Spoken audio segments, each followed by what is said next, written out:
Hello and welcome to 10 by 9, where 9 people have up to 10 minutes each to tell a true story from their own life. I'm Paul Dorn, and this is the 10 by 9 podcast.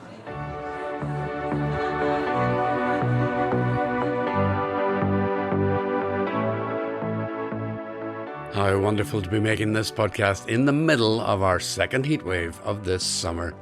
Happy days, but I won't bore you anymore with the weather because I've 3 stories for you told at our June 10 by 9 event in our home venue, the Black Box, when the theme was New Horizons.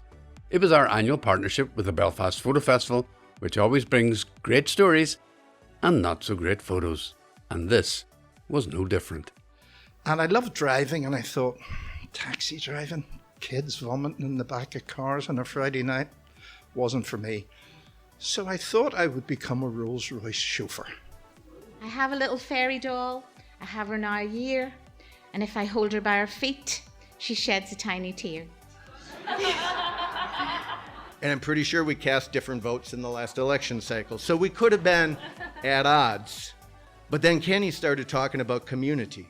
So prepare for some luxury car travels, some Swedish death cleaning, and seafood, I suppose. Now, just so you know, each storyteller had a photo or two to accompany their story. I'll post those on our social media, but the stories speak for themselves. So, let's kick off then, and we start with Tim Hedgley, who was at the 10 by 9 mic for just the second time. I worked for Her Majesty's government for over 30 years. And when I retired in 2007, I was determined to get myself a vocation or a job or something to do where I didn't have to take orders because I hated them. There's always somebody in a department in finance or the economy, and they just like to give orders. So I thought, this time I will get myself a little job where I would be the boss and have a bit of fun.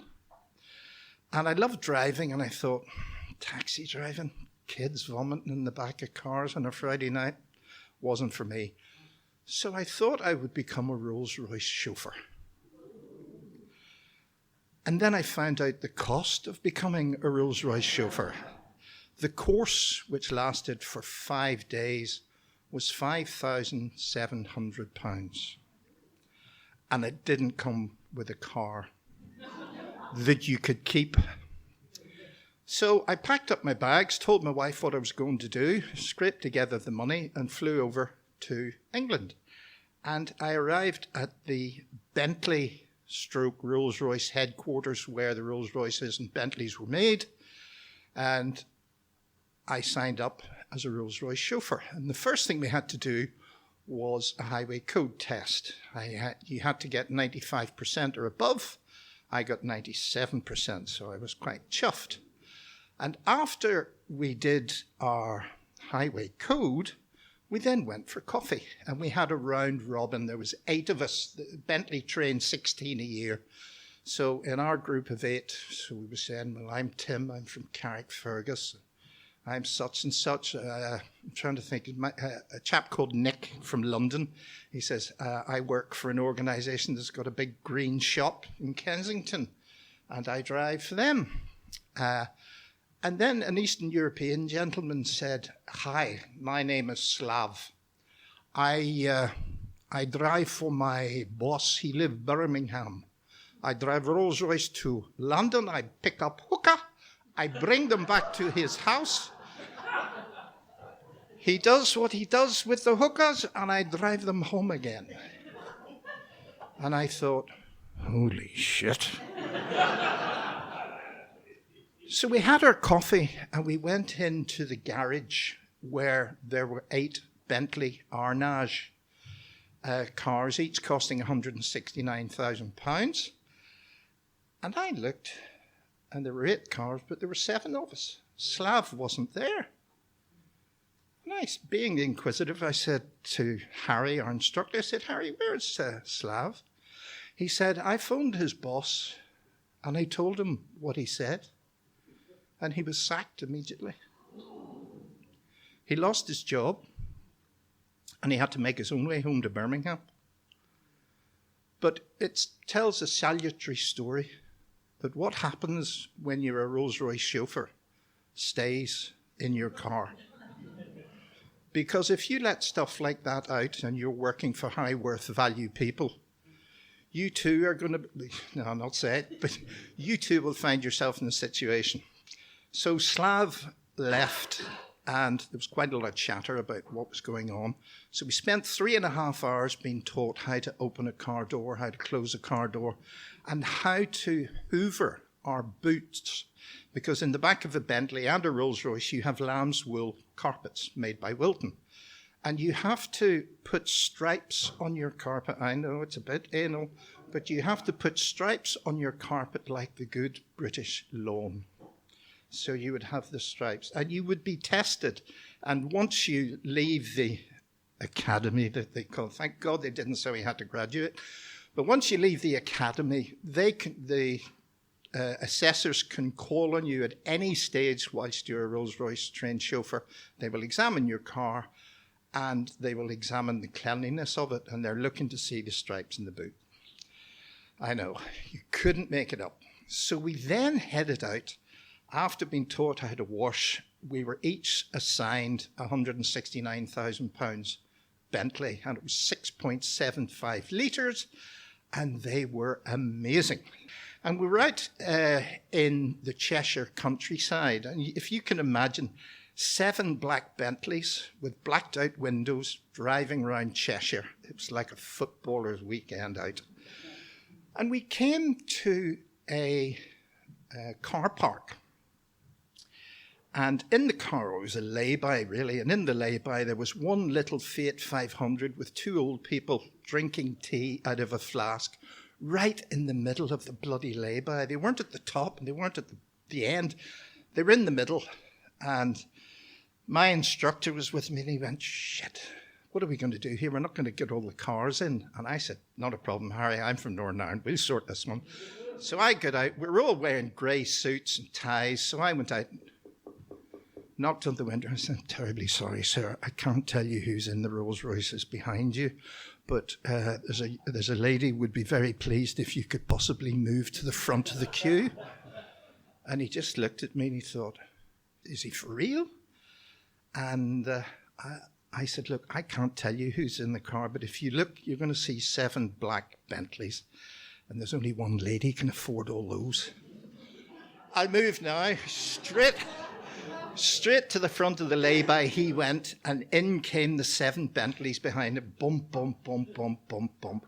And you could see them like they were old, but by God, they managed to twist their necks, and you could see them talking to each other, saying, oh, we've just done this for the Queen, it's amazing. Of course she hadn't, it was students who were learning to drive posh cars. But the course was fantastic. We got to take cars on skid pans and all sorts of things. It was a truly momentous experience. But one problem was I didn't have a Rolls Royce. So I became a Bentley or a Rolls Royce chauffeur, but I didn't have a Rolls Royce. So I had been trying to source one when I was in England and before I'd gone over. And I said to my instructor, I've found a Rolls Royce up in Lancashire. Would there be any chance you could come up and give it a test drive? He says, we're not allowed to, because we would be almost guaranteeing the car if we test drove it. So we had a few negotiations, and I was speaking to Harry, as we will call him, and I said, Harry, if you were a passenger in the Rolls Royce, that meant you wouldn't be test driving it, so would that be all right? I could do that. And I said, well, look, I'm going to put an envelope together for your petrol, because he drove me up. And he said, no, I can't take money. And I said, well, I'm going to pay for the petrol. And he said, you never know, it might even be one of mine. And I said, what do you mean? And he said, well, I used to work in the Rolls-Royce factory, and I would know my car, or the cars that I worked on. So we went up, and it was a firm of chemists called Lloyd's. The registration was LLOYD. And Harry looked and he went, I don't believe it. I said, what is it, Harry? He said, that's mine. And I said, what do you mean it's yours? And he said, that's one of mine. He said, that's a Silver Dawn. There was only 197 of those cars ever made, and I was on the Silver Dawn production line in 1997. I guarantee that's one of my cars. And I said, well, how would you know? And he said, we used to put our signatures on them. And I went, you did not? I said, how did you do it? He said, with a tap and die set. Now, for those of you that aren't engineers, a tap and die set is a solid piece of metal with a letter on the end of it, and you take a club hammer and you whack it. And I said, I wouldn't be doing that in my Rolls Royce. In fact, they do it on all of them. So we went and spoke to Mr. Lloyd. We agreed that we were going to take the car out for a test drive, and Harry said, let's lift the bonnet. So you lift the bonnet on these Rolls Royces, you lift the bonnet from the windscreen. He looked in below the grille of the Rolls Royce, and there were his two initials stamped into the car, and he had in fact built this particular car. So he was so excited because it was one of his, he said, I have to drive it. And I thought, thanks be to God. So he took us on a test drive. Mr. Lloyd was green. I was in the back getting thrown about like a child, not in a car seat. And he put the car through its paces, and I've never had a drive in a Rolls Royce quite like it. I was imagining wheels were coming off and all sorts of things. And we only stopped once to fill her up. At the end of the test drive, I agreed the price with Mr. Lloyd. He was happy with what he was getting. I wasn't happy what I was giving, but I was looking forward to receiving. And so I drove back down, finished the course, and decided then that I would drive up from Crewe up England to Stranraer. And Rolls Royces have a very peculiar problem with them, that when they go, or when they approach a petrol station, your left-hand indicator comes on automatically, your petrol filler cap flaps open, and it says, fill me. So on average, we were getting, on a good run on the motorway, 17 miles to the gallon. And running about Carrickfergus, we would get about 4. Well, I shall end it there, but I have another story, not that we're going to read it out now, that relates to a Pretty Woman incident in my wife that happened on the Lisburn Road, but I'll tell that another time. Thank you very much.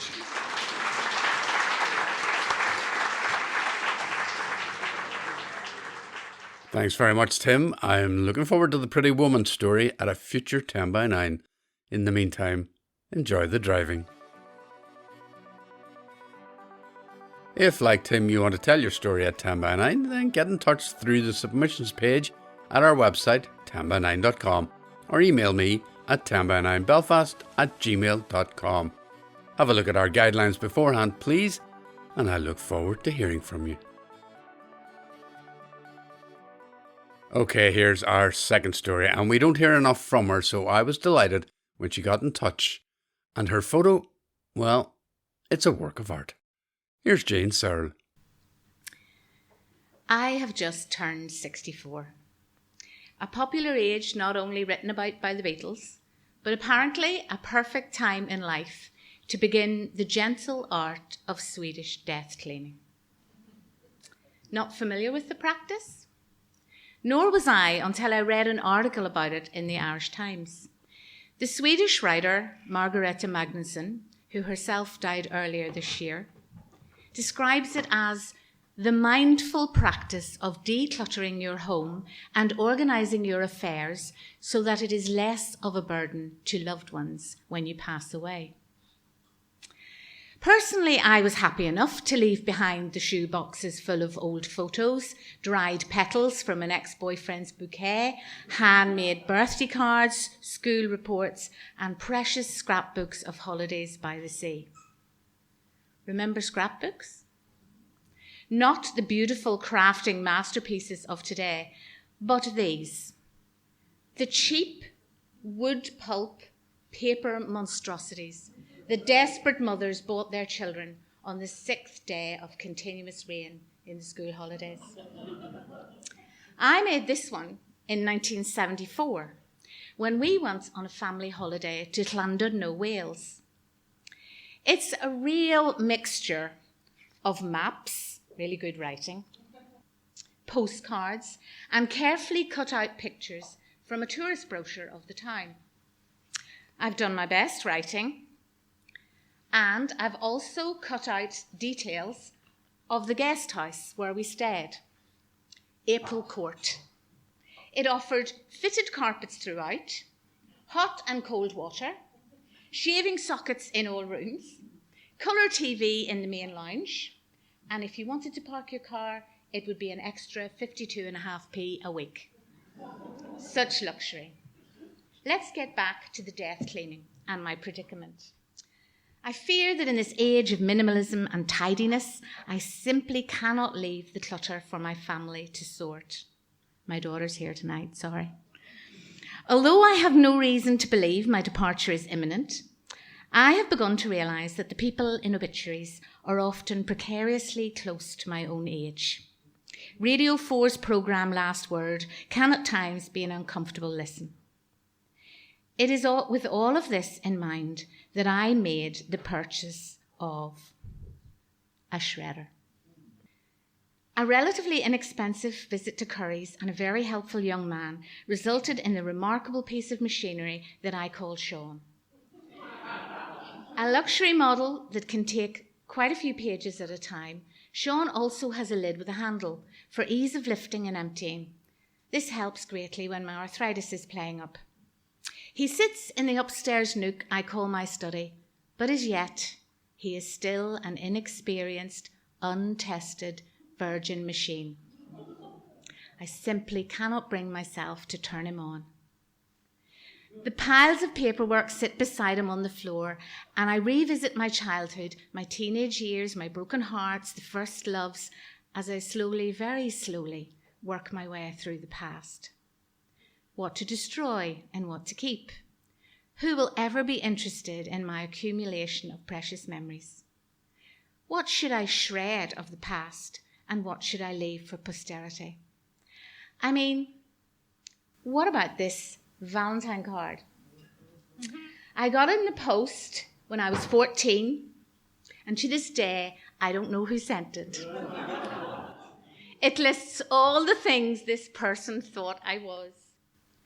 Gushing, warm, tender, romantic, enthusiastic, spirited, mettlesome, apparently that means lively, vivacious, expressive, and emotional. And then he writes a whole sonnet of Shakespeare on the other side. Save that my soul's imaginary sight presents thy shadow to my restless view, which like a jewel hung in ghastly night makes black night beauteous and her old face new. Lo, thus by day my limbs, by night my mind, for thee and for myself no quiet find. How can I condemn this to Sean's razor-sharp teeth? No one has ever written Shakespeare to me since, and I've been waiting for 50 years. Anyway, back to my boxes. What about this? The 1972 first edition of my primary school magazine. Priced at 10p, it was a steal, and my poetry features on page 34. Listen and be kind. My fairy doll. I have a little fairy doll. I have her now a year, and if I hold her by her feet, she sheds a tiny tear. As a second verse. I got her at the corner shop, a place that's full of noise, with clockwork mice and spinning tops and other pretty toys. And then there is this little notelet, sent to me by my mother when I was about to do my finals. It was written just 4 weeks before she died of cancer. Her advice on how to tackle exams still stands true today. Don't worry about your exams. Pray before you open the paper. Read it slowly and decide your best ones, and then put out your time so you don't leave too little for the last question. Write legibly and you'll do all right. If there's something you're not sure about, just do your best. Don't look around you at anyone else, as they might be in a panic, I'm sure there's a good few who haven't worked at all. This little treasure is going nowhere near Sean. But this is the official timetable for my O-level exams in 1978. I'm not so sure why I've kept it. It's a strange keepsake, because to this day when I'm stressed about anything, I dream the same dream, turning up on the wrong day and the wrong time for exams. Maybe if I shred this, it'll be a kind of psychotherapy. Clearly, I'm going to have to make some decisions if I have to move forward with this death cleaning. Apparently, the getting rid is like an emotional form of colonic irrigation. It is true that I am desperately bunged up, so to speak. So how do I really feel about all this? Do I need to have these bits of paper and card to remember my life? If I lost the box that I have covered with fashion pictures and for some strange reason a photo of Ian Botham the cricketer, who knows? Would I be devastated? Would anybody care? Seems to me this Swedish death cleaning involves a lot of looking back and not forward. I mean, there's something very freeing about being 64. For a start, I know who I am. When I was young, with no wrinkles, skinny hips, and my life ahead of me, I spent hours looking at myself in the mirror, wishing I looked different. I hated my nose and used to lock myself in the bathroom with 2 mirrors so I could see it from every angle, just hating the shape of the thing. I loathed my freckles and my pale skin, and when I was young there was no fake tan, so I just had to envy the girls who went brown. Comparison is not a new thing. I wanted to look like one of Charlie's Angels, and I guess Farrah Fawcett Majors was the Victoria Beckham of my day. Nowadays, I like myself. My hair's grey, but I like the cut. My freckles are fine as long as they don't become moles that could shorten my life. I want to keep doing new things. This summer, I'm going with my husband to Milan for a Jacob Collier concert and to drink white wine and look at Italian shoes. I want to continue going to Donegal and gathering stones on the beach, painting my toenails red and sleeping by the fire with my dog. Simple things have become the essence of my life. Writing, reading, eating a good panna cotta with fresh raspberries. My favourite memoir is Joan Didion's The Year of Magical Thinking, and one of my favourite poems is T.S. Eliot's The Love Song of J. Alfred Prufrock. I learnt it from my English degree and I have never forgotten it.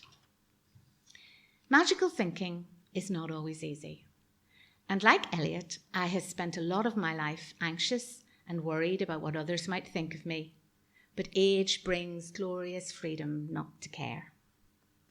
I am looking forward to eating peaches, wearing white flannel trousers, and walking on the beach.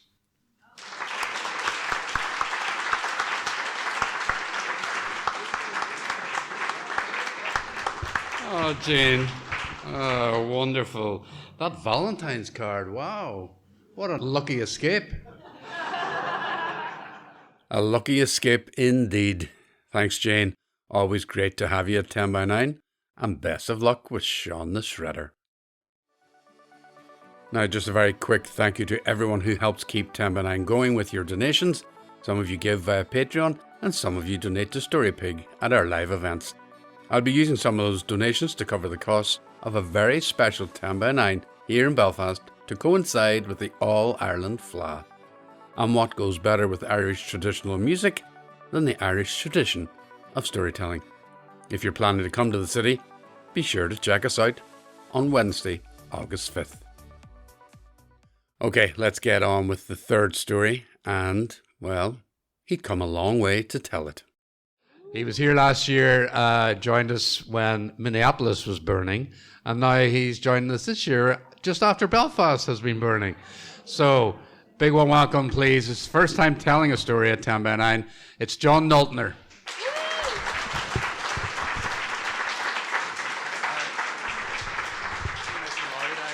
Yeah. Good. Hello. In this season of life, I have a pretty good idea of who I am. There's an artist on the inside, but a suburban dad on the outside. The inner artist works as a photographer. I've rarely held a real job. I've traveled the world photographing in a Honduran prison, riding elephants through northern Thailand, documenting migrant laborers in southern Florida. The suburban dad takes out the garbage, mows the lawn, and cleans the toilet, but probably not as often as I should. I always hope that people will see the inner artist first, but I'm never quite sure, and sometimes I worry about it more than a grown man should. Occasionally, I overcompensate. My inner artist is always looking for new horizons. So feeling confined by the limits of city life, my wife Karen and I, we bought a farm and started planting Christmas trees. We knew nothing about growing Christmas trees, but now 20 years and 50,000 trees later, we know just slightly more than nothing. We find ourselves always feeling a little like outsiders. Our rural friends look at us like the city people, and our city friends think maybe we're a little too country, and that could be uncomfortable. But instead, it feels like an adventure to always grow, always learn, and it requires us to keep our sense of humor. So during the pandemic, Karen and I sold our house in Minnesota. We bought a van named Vinny Van Gogh. Yeah. That's the appropriate response. We lived full-time on the road for 2.5 years, driving 93,000 miles across our country and interviewing people along the way. Meeting face-to-face with folks who might be really different from us and trying to recognize the beauty and the wisdom in each of them. So we built our conversations around the question, what does peace mean to you? And it was part of an ongoing project I have called A Piece of My Mind, that sort of peace. And in a divided world, we use storytelling and art to rediscover what connects us. In those 2.5 years, we made it to most of our 50 states. Hawaii was going to prove difficult in the van. And as we traveled, we started feeling a little bit like we belonged almost everywhere, yet somehow we belonged nowhere at all. We could always blend in, but we weren't quite sure where we fit in.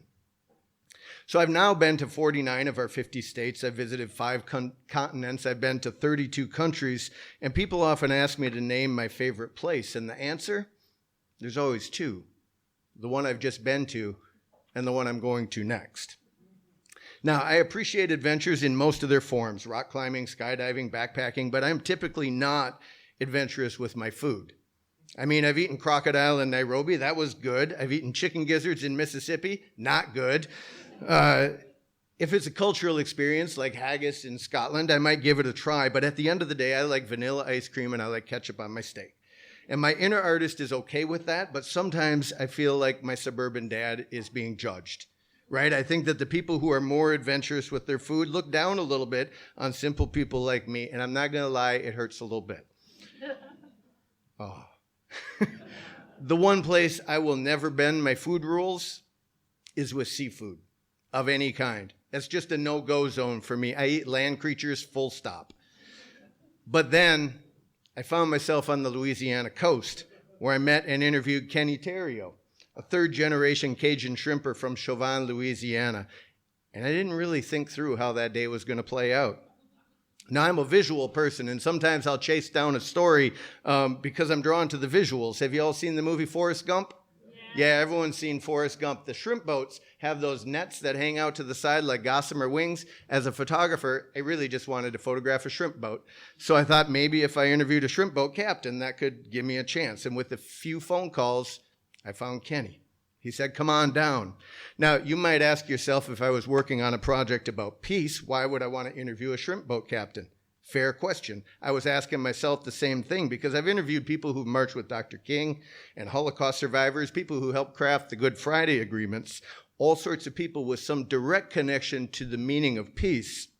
And shame on me, but even I questioned myself and I thought, what's a guy like Kenny going to add to this conversation?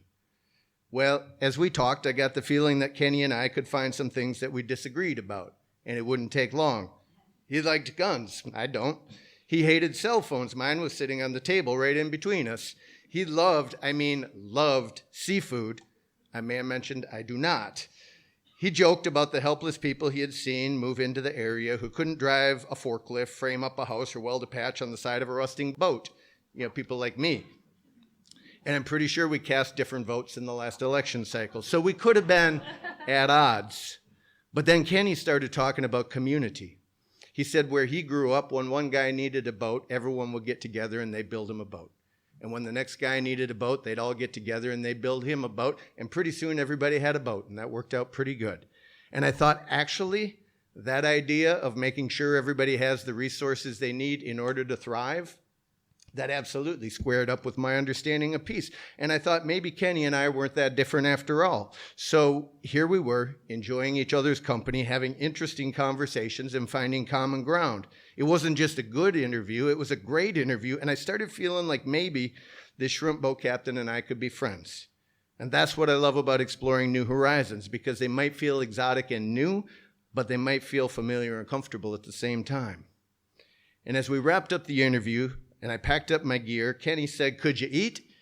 And before I really thought that through, I said, "Oh yeah, I could eat." I may have mentioned I don't like seafood. I don't like it. I don't need to like it. I don't want to like it. I'm not allergic, but I've started telling people I am because it's easier. If you tell someone you don't like seafood, they reply with things like, "Oh, but have you tried ahi tuna? It's not fishy at all." Or, "I bet you'd love salmon on a cedar plank." Or, "Not even crab? You should definitely try crab." Fish, lobster, crab, oysters, eels, it doesn't matter. Never liked it, never will, and I'm okay with that, but it seems like the rest of the world wants to change my mind. So, it was with growing horror that I watched Kenny walk over to his refrigerator, pull out a huge, deep stainless steel pan and drop it heavily on the table. He proudly peeled back the foil and revealed a huge mound of heaping crabs. Critters he'd caught himself, I was sure of it, and I swallowed hard and I tried to smile because even though I was completely grossed out, I desperately wanted to not be rude. I wanted Kenny to see my inner artist, not the suburban dad, and suddenly I didn't want him to see me as an outsider. Kenny and I were building a rapport, and I wanted to ride that wave no matter the culinary cost. New Horizons called, and even as it grossed me out, I was pretty sure it wouldn't kill me, right? It wasn't going to kill me. So I eyed up the corn on the cob, the potatoes that were all mixed up in the pan, and decided to make the best of it as Kenny dropped what looked like a miniature surgical kit on the table next to me. There was a nutcracker, a little pokey spear thing, and a pair of tweezers, and I'm more skilled with a knife and a fork and a spoon in my simple landlocked Midwestern life. "You're going to have to show me how to do this," I said. "Most of the animals I eat keep their meat on the outside." And Kenny gave me a quick lesson in shucking crabs, showing me the parts to eat and the parts to throw away, and it seemed like a really fine distinction to me.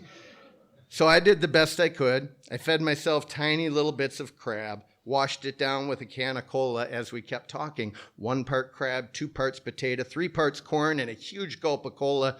Repeat.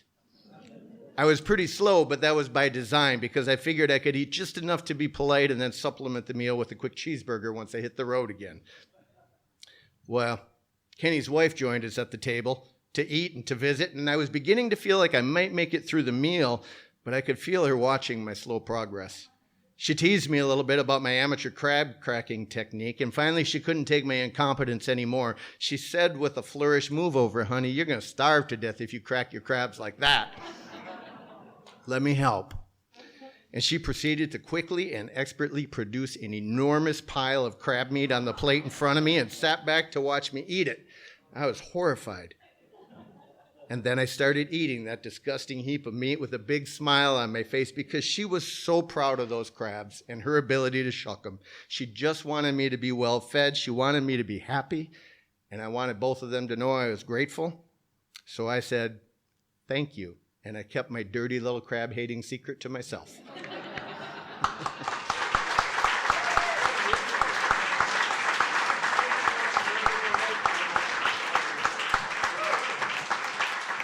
Oh, fantastic, John. Fantastic.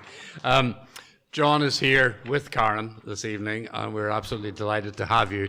John is a fascinating man, and this is his book, Lessons on the Road to Peace, with gorgeous photographs. I have a copy up here if you want to come up and have a look at it. Please go and talk to John during the break. Make him feel incredibly welcome. He has been doing a lot of work on our peace process as well over the years, so he's not completely ignorant of what's going on.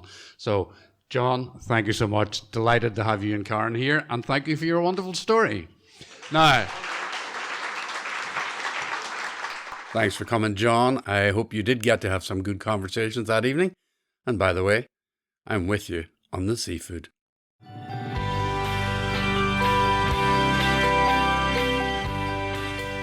And that is it for this edition of the 10x9 podcast. You can keep up with all our upcoming events and themes by having a look at our website, 10x9.com. Plan your visit to the Black Box if you've not been yet, and don't forget about our special FLA event on August 5th, as well as several extra events round and about. 10x9 is on the socials. You can follow us on Twitter, Facebook and Instagram, where you'll be able to see the photos that go with these stories. And you can get in touch with me via email at 10x9belfast@gmail.com. I love to hear from you. Thanks to everyone who helped make this 10x9 happen, especially Leanne, Margaret and Cara, as well as the wonderful Black Box team who make everything go so smoothly. 10x9 would be nothing without our amazing audiences. You really make it possible for people to tell their most private and personal stories. You're amazing. And thanks to the thousands of people who have shared their stories at 10x9 over the years, going back to 2011. But especially on this occasion, Tim Hedgley, Jane Searle and John Noltner. I'm Paul Dorn, and I'll be back with another podcast soon. But for now, bye-bye.